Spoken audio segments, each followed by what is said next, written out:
Alright guys, I know this review is running late, but you know, yesterday I've just been hanging out with all my friends and all that, but today, since all my parents are gone and hopefully I have time to myself, I am now going to review Elysium, Sea of Monsters, Planes, and We're the Millers. And what better way to start it off than with Elysium? Now, most of y'all know the director of this movie, Neil Blomkamp. He's made District 9, and honestly, I really like District 9. This was a movie that was completely different, something very new and very original at the same time. It wasn't just it wasn't like your typical alien sci-fi movie. At first, I was like, another alien movie? This is going to be really stupid. When I heard that a movie was really good, I'm like, maybe I underestimated this movie. And I watched it, and I really liked it a lot. It was a really great movie, and I was definitely looking forward to Elysium because I know he's not going to go back to his same source material, so to say, even though he does kind of bring a little bit of that in the movie. I mean, he does bring back a sci-fi genre and a little bit of that social commentary. Well, not necessarily social commentary, but like the society lesson that he had in the first movie. Or, not his first movie. Well, yeah, District 9. For some reason, they just feel like sequels to each other for me. But for some reason. But, though, I mean, you can tell. This is from Neil Blomkamp. And this movie, I mean, here's the thing. I liked District 9, but I loved Elysium. Elysium was a fantastic, awesome science fiction movie. Probably one of the best ones I've ever seen. It is just killer. This is definitely one of the best movies of the year, for sure. I mean, this movie just makes you want to go, wow. It's a really fantastic movie. I love this movie a lot, and I will tell you why. First off, you know, the story, it's about all of these people who are left to remain on Earth, whatever, they're dirt broke and poor and all that crap, and, you know, they have these robots, whatever, that have to control them, just kind of beat them up for no reason, you know, because they think it's the law. And then you have all the rich and powerful that live on the circle-looking thing, planet, whatever the hell you want to call it, called Elysium, and that's where all the rich and powerful go. You can, like, be cured from diseases and cancer and all that crap, you know, and it's definitely the best place to be right now in their situation.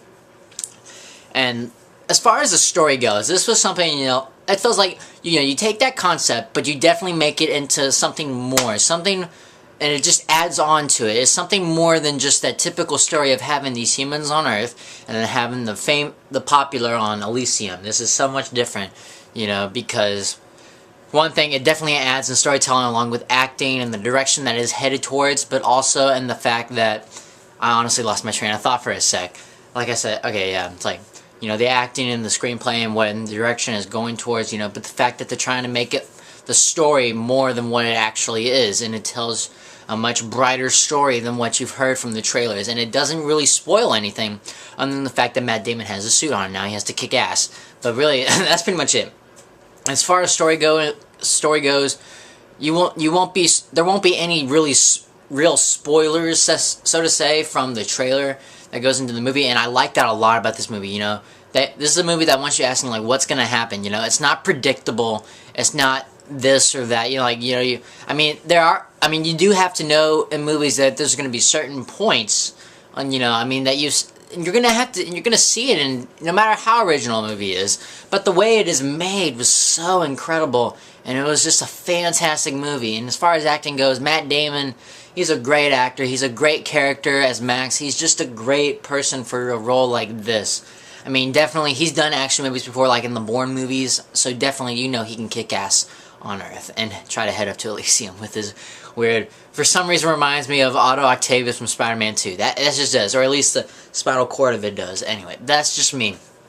And also, as far as other characters go, you know, Jodie Foster, I like Jodie Foster in this movie. I just didn't feel like she really delivered anything. It feels like she was just there to be there, but still makes the movie good, but doesn't necessarily add up to the movie. That's kind of one flaw about this movie that I really don't like. That's probably either that flaw or mainly the only flaw I have with this movie. If I think of another, I'll probably let you know. And then Charlton Copley. I mean, man, you've seen him in District 9 as this very likable character who goes from this dude who's just being interviewed and all that stuff to ended up having to be a prawn. And then you've seen him as Murdoch from the A-Team, you know, this wacky dude, and he was definitely one of the better strengths of the movie. And now you see him as this villain, and oh my god, he was a really great villain in this movie. I did not expect him to be what he was in this movie. He was way better than that. Definitely not saying that he's like Joker material, but man, he was really good in this movie. He really surprised me. He really did. It's like I said last week about Bill Paxton. You know, he really surprised me as a villain. Charlton Copley definitely did better than Bill Paxton. I mean, even though I was still impressed with Bill Paxton's in Two Guns, but definitely Charlton Copley, man, that guy can act. I really want to see him in more movies. You know, not just like as villains or good guys, but different character perspectives along that aspect. And I really want to see that from him in the near future. And I know that him and Neil Blomkamp make a great team. And also, you know, as far as other elements go, here's the thing about the visuals. You know, this movie, it definitely has its great visuals. But what I like most is that it doesn't try to be necessarily over the top. Well, yeah, it still has that fun action. You know, that's just fun to watch. You know, it's not necessarily, you know, completely visual. It's not like Avatar where it's all a visual dazzling experience. You know, you're not getting, or like The Hobbit, you're not getting the 48 frames per second thing rushed through your head or anything like that. You know, it's a movie for what it is, and for what it is, it works. The visuals in this movie work. Whether it is kind of more of like a practical effect or a visual effect, it all works together. And that's what I love about Neil Blomkamp the most. He knows how to make smart science fiction movies, no matter what the story is. He did that in District 9, and he definitely succeeded in Elysium. And that's really all I have to say about this movie. Definitely go check this movie out. It is awesome. But before I get on to my next movie, I have to rate this movie. Now, like I said before, I think Jodie Foster's performance was a bit of a minor flaw. And that's why I can't get it up to a 10. But honestly, I've been thinking it to myself, you know what, it deserves way more than a 9. I'm meeting in the middle and going 9.5. I felt like it deserved a 9.5. The movie was awesome. This is a movie that we needed from the start of the summer. But now we're going to get near the ending, and this is definitely one of the better movies to close out the year with. Elysium, you have all the praise in the world.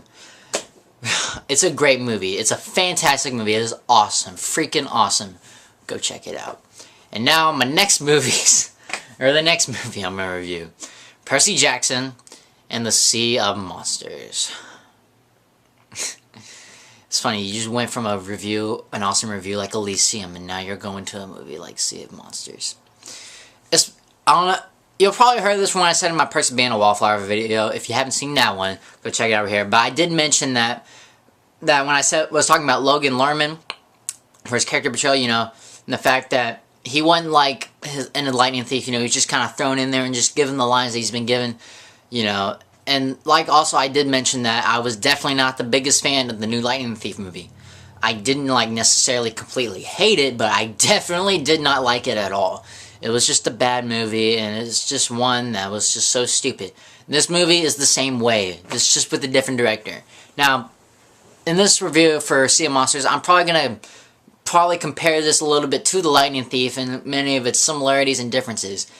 As far as one thing goes, it's still on that same level of trying to attract more of a kid-friendly audience. Probably ages 10 to 12, maybe lower, maybe a little bit higher. I don't know, but it's around that area, because people our age, you know, are not going to go want to see this movie, you know. I mean, all your parents probably don't want to go see this movie, you know. And if you are hardcore fans of the Percy Jackson books, you are going to be completely disappointed. That's how I was with both of these movies. This one, just a tiny bit worse, because here's the thing. Okay, the first movie was directed by Chris Columbus. If you don't know, he directed the first two Harry Potter movies, which, honestly, I liked the first one, but I wasn't a big fan of the second one. I didn't hate the second one as much as I did Lightning Thief, but I wasn't a big fan of the second Harry Potter book. And, you know, those movies, even though for its dark tone in some aspects, especially in Chamber of Secrets, it definitely does try to attract more of a younger audience. And this movie does that as well, even though it has much older characters. You're not just setting in 11-year-olds, you're setting in 18-year-olds, probably 21-year-olds, probably, you know. And honestly, it doesn't work. It's too kid-friendly. And I mean, I don't mind if a movie's too kid-friendly if it works. I mean, but in this one, in these movies that are like in The Lightning Thief, and as far as Sea of Monsters goes, they're just way too, you know, they try to hold back a lot of potential. And I really mean that without a doubt. You know, kids will be impressed with this movie, but not me, man. This guy was not impressed. So anyway, let me get down to Sea of Monsters. Here's the thing also. You know, the director of this movie is now a guy named Thor. Thor Fruit of something. I don't know his last name. Which is kind of weird because he's related, you know, Thor and Great Gods. Anyway. But here's the thing. The director of this movie is the same guy who directed Diary of a Wimpy Kid. Yes. I was completely shocked. When I saw the trailer for this movie, I think it could look good. I think it looked like it has a lot of potential. But let's face the harsh truth. It ain't going nowhere but down. And that's pretty much what you're going to get out of this movie, really. And, you know, the story in the movie, you know, it does... And here's the thing, too. Like, the story from the movie, it does not relate so much to the book, which was also one thing I was really pissed about the first Lightning Thief movie, is that you take these plot points and you try to mix them up, and they didn't mention one of the gods in the Lightning Thief, and I was really pissed about. And then they brought in Luke and introduced him as a villain way too early in the movie. I really wanted it to be kind of different. I don't want that kid-friendly aspect, you know, and it's just terrible. It's terrible when you do that. And here's the thing, too, because this movie, also, characters, you know, I mean, they're not terrible as they are. Some of them a little bit worse than others, but let's face facts. The characters are only good for what they're given, and that's really what I only have to say about the characters in this movie. Because for one thing, the screenplay is pretty bad, and they don't, and when, you know, kind of referencing on and off from the books, it just, I don't know how, but they just don't make it work. I mean, I really like the books a lot, but they just somehow managed me to not like the series anymore. For some godforsaken reason. That's just the way it is. Probably the better characters in the movie are definitely Stanley Tucci. I thought he was definitely better than what the script is giving him. I mean, he definitely delivers a little bit, but it ain't saying like he's Charlton Copley, you know, or Bill Paxton, like great characters. Even though Stanley Tucci's not a villain, really, but you probably know what I mean. And then also Nathan Fillion. If you don't know who he is, he's on a TV show called Castle, and he also played James Frederick Ryan, or like the phony James Ryan from Saving Private Ryan. And if you haven't seen that review, go click right here. Anyway, I'm getting off topic. You know, those were definitely two characters that I thought were a little bit better than what the expectations were given. But does that save the movie? Not at all. In the movie, it definitely has cheap visual effects. It looks like in the trailer, it tries to be more intense, but honestly, you're still getting the same thing you got in Lightning Thief. Just a cheap, childish, held-back movie. And that's really what this movie is. And it really bothers me a lot in this movie. It just bothers me to such an extent. Plus, also, you know, the fact that the director of Diary of a Wimpy Kid is taking over, or at least this movie. I don't know about the rest of the series, but... And it just makes you know that you don't want to watch any other movies, of any more Percy Jackson movies. You want the series to end. And if it does not do well at the box office, I'm pretty sure this series is going to end. Excuse me. But, you know, like I said, it's really just a held-back movie that could have had a lot of potential, but they decided to keep it clean for the books. And I know people always try to compare this movie with the Harry Potter movies in many ways, like well, maybe not Twilight, but definitely Harry Potter's, you know, just kind of being fun and adventurous. This is fun and adventurous for little kids. Harry Potter was something fun and adventurous for all age limits, but mostly for certain movies. But definitely as the series progressed, it definitely attracted more of older audiences. And this one, it's just going to stay downhill unless they get a new director for The Titan's Curse and make it completely better than the previous two movies, you know. But I don't think it's going to happen. Overall, Sea of Monsters was a complete waste of time. I didn't necessarily hate it, but I did hate this movie. Definitely a little bit worse than Lightning Thief, and that's why it's going to get a rating of a 3. And I really wanted more out of this movie. I felt like it had potential, but no. It's just like these movies, like, there's some scenes where you feel like, it feels like you just don't feel comfortable with it. It'd be like, it's just like, yeah, it's kind of laid back and cheesy and smooth, you know. You just want to leave, honestly. It's just not that good. There are some good qualities in the movie, but they only last for like a second. Really, that's how it works. I mean, literally. It's just a held-back movie based off a beloved book series. And that's all I have to say about Sea of Monsters. And now I'm going to get into Planes. Probably a movie that honestly, I honestly don't have much to say about this movie. Here's the thing, it's a very predictable movie. It really is, from the bottom of my heart. it's a movie that's just kind of there, but it's a crossover from the Cars movies because it's all about planes. Anyway, you know, and it's supposed to be about this rusty plane or whatever, crop dusting plane that is afraid of heights. We've seen stuff like this before. I mean, honestly, that scenario kind of reminds me of Rio, how the bird, you know, you can't fly, very predictable. But it doesn't compare that movie to the fact that it was a good movie. This movie's not really a good movie. It kind of was not good, honestly. I didn't like this movie. I didn't feel anything for this movie, honestly. And I honestly feel that this is probably going to be one of the most underrated movies of the year, honestly. And also, here's the thing. I mean, you have actors, you have so many, like, those actors that honestly are not big news names, like Dan Cook or Julia Louis-Dreyfus, and all these other characters, you know. And it feels like they're just there to be there. And honestly, they can be played by anyone, you know. And, I mean, it's just like what I said about Sea of Monsters. It's like a movie that's just been given there. And plus, the only reason, to me, the only reason that I can think of that they make a crossover to Cars is because Cars, for one thing, is probably one of the most popular Pixar movies in a sense to where it just sells so many merchandises and they have so much money to do like crossovers and anything that can go along with the Cars movies, because those movies have made, because from those movies they've made so much money from all the merchandise that they sold. And that's really the only reason why this movie probably came out, at least in my opinion anyway. So honestly, I mean, there are good qualities in the movie, but overall it's just predictable. You've seen stuff like this before. It doesn't add on to anything.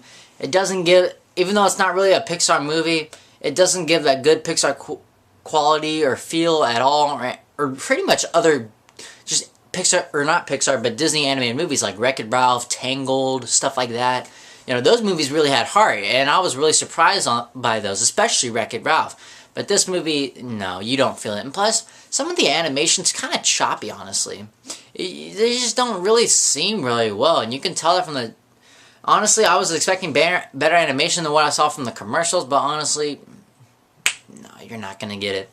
This movie, definitely, like I said, you know, it's the least to talk about. It's just a movie that's just there for kids, really, and honestly, I don't see this movie making much money at all.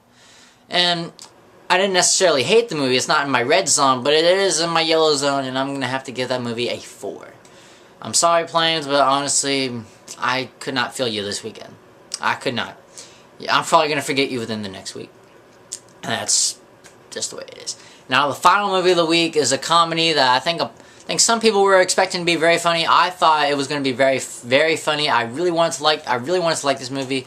I wanted to love this movie a lot, but sadly, well, let me get started. This movie, we're talking about We're the Millers. Now, We're the Millers is about this drug dealer or whatever, and his boss tells him to go smuggle some weed and all that from Mexico and bring it back to the U.S. And so the guy decides to get a plan to bring in these people and make like a little family so they don't get a second look, and decide to bring an RV trip and all that. Now here's the thing, you know, you have a story right there, so to say, even though it is kind of predictable, but you have that story. And then you turn it into like an RV family movie, even though they're not really a family. And honestly, there's really not... You would expect a movie like this to at least have some qualities about lessons in family. Honestly, it doesn't at all. I was really surprised by that, and I guess for a movie like this, I'm really glad, because that would have been pretty predictable. I was expecting that, but I'm glad it... Honestly, I'm glad it didn't. Now, here's the thing. I mean, we've seen these things like this, you know, like the annoying other RV family and all that stuff, like... And you see, like, there's always this plan, you know, to try to do something else. I mean, this movie reminds me a lot of RV, which probably none of y'all even remember at all. But I remember watching it all the time when I was a kid, and I liked the movie as a kid. I don't know if I'd watch it now and like it, but I liked it back then. But though, here's the thing with this movie, you know, it's like predictable, but then again, not at the same time. And let me get down to the other aspects of the movie. Here's, as far as the humor goes to the movie, it definitely has its laugh out loud moments. I laughed a lot in this movie, but here's the thing. The comedy so much doesn't necessarily propel the story in any way and makes it even funnier than what it is. You know, you just have those funny moments, but you don't feel like it adds anything to the story. It's just kind of there and there. And then, like I said, you know, there's funny moments, and then there's like some moments that honestly you don't really need in a movie like this. Sorry about that. That was pretty gross, I know. Can't hear out of his ear at all. Anyway, like I was saying, you know, you have funny moments, and then you have these kind of weird moments that are just kind of put there. Like the scene where they meet this thug dude, and you can see him in the commercials where the guy with the tattoo says no regrets. Honestly, I didn't think he was that funny. I didn't think the whole scene between him and like Jason Sudeikis and the guy was that funny, honestly. Now let me get to the characters. Jason Sudeikis definitely has his funny moments. Jennifer Aniston has funny moments and is hot.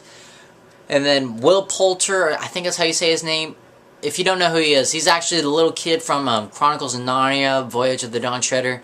And honestly, that guy was really funny in this movie. I really liked that guy a lot. He wasn't like that annoying little kid from Chronicles of Narnia. He was like a really funny character, even though he was just kind of thrown into the story. He worked really well.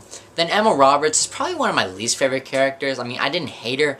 It just felt like she was just kind of thrown in there, and you've seen her typical character standpoint before, and it just didn't really click with me at all, and I couldn't feel anything with her. Granted, she does have a couple funny moments, but honestly, overall, no. Ed Helms in the movie, you know, he's the main drug lord, you know, who's telling his family to go get the drugs and all that. And honestly, I was really surprised how many whale jokes there were in this movie. There are some whale jokes, like, not just the ones from the commercial. There are, like, probably, I counted at least maybe 5 whale jokes, probably. If I'm wrong, you can correct me later.